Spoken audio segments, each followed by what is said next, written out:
હાથની કે પગની બે આંગળીની વચ્ચે ખંજવાળ આવવાના કારણ શું છે?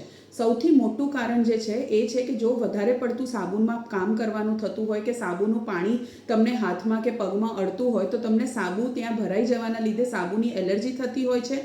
એમાં તમને ખંજવાળ આવે, રેડ પેચીસ થાય, અમુકવાર ચામડી ઉખડતી હોય છે.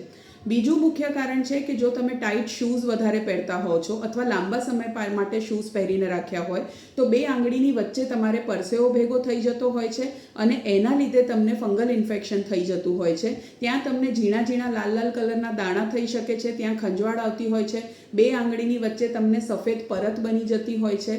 તો એ પણ કારણ છે.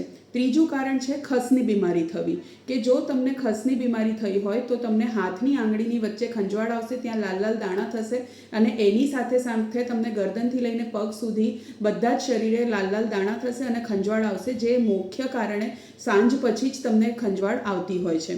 ચોથું કારણ છે કે જો તમારા હાથની ને પગની ચામડી રૂખી પડી ગઈ હોય અને તમે વધારે ખંજવાળ કરી હોય અને એના લીધે તમને ખરજવું થઈ ગયું હોય તો એના કારણે પણ તમને બે આંગળીની વચ્ચે ખંજવાળ આવી શકે છે. તો આમાંથી જે પણ કારણ છે એની દવા જાતે ના કરવી, હંમેશા ડર્મેટોલોજીસ્ટ પાસે જવું, કારણ જાણવું અને એના પછી જ એની દવા કરાવવી. Thank you.